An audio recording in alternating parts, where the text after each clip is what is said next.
What if you found a mirror that didn't just show your reflection, but showed you the life you were meant to live? A life you forgot. A life you lost. But be careful. Once you look into it, you can never look away. It was a cold, foggy evening when Lila first saw the shop. She'd walked that street 100 times, but this shop, it wasn't there before. The sign above the door read, "Memories for sale." Something about it called to her, like a whisper she couldn't ignore. Inside, the air was thick with dust. The shelves were cluttered with strange objects, pocket watches that ticked backward, photographs of people who seemed to stare back at her. But one thing stood out, a mirror covered by a black cloth. The shopkeeper appeared, her eyes piercing. "That mirror isn't for everyone," she said, "but I think it's for you." Lila pulled the cloth off the mirror, and what she saw took her breath away. It wasn't her reflection.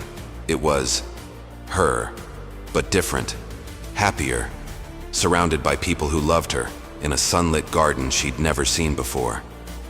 "What is this?" Lila whispered. The shopkeeper smiled faintly. "It's the life you were meant to live, the one you forgot." Before Lila could ask another question, the mirror pulled her in. She felt herself falling, tumbling into a world that felt both familiar and strange. Suddenly, Lila was standing in that garden. The air was warm, the sun was shining, and the people around her greeted her like an old friend. "Lila, there you are," a man called out. He looked familiar, but she couldn't place him. As the day went on, Lila realized this was a life she had once lived, or was supposed to live. She had a loving partner, a close-knit group of friends, and a career she was passionate about. But something felt off. One day, Lila found a journal in the house. It was hers, but she didn't remember writing it. The last entry read, "I made a choice. I chose to forget. But I left this here, in case I ever wanted to remember." Her hands trembled as she read the words. What choice did I make? Why would I want to forget this? And then, the mirror appeared in the room. Her reflection stared back at her, but it wasn't the happy version from before. It was her real self, desperate and afraid. "You have to choose," her reflection said. "Stay here and forget your old life forever, or go back and lose this one." Lila stood there, torn between two lives. The people in this world begged her to stay. They loved her, and she loved them. But her reflection pleaded with her to leave. "You don't belong here," it said.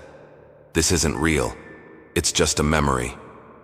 Lila closed her eyes and made her choice. When Lila opened her eyes, she was back in the antique shop, lying on the floor. The mirror was gone. The shopkeeper looked down at her with a knowing smile. "Did you find what you were looking for?" she asked. Lila didn't answer. She ran out of the shop and into the street. The fog had cleared and the sun was shining, but something felt different. She pulled out her phone and scrolled through her photos. The people from the mirror were there, in her real life. Her partner, her friends, her career. But they weren't the same. They were distant, faded, like echoes of what could have been. Lila returned to the spot where the antique shop was, but it was gone. In its place was an empty lot. She looked down and found a small broken piece of the mirror on the ground. As she picked it up, she saw a brief flash of the life she left behind. The people she loved waving goodbye. A voice whispered, "You can't have both, but you can remember." So what life did you forget, and would you want to remember? The mirror still exists, and if you ever find it, be careful what you choose.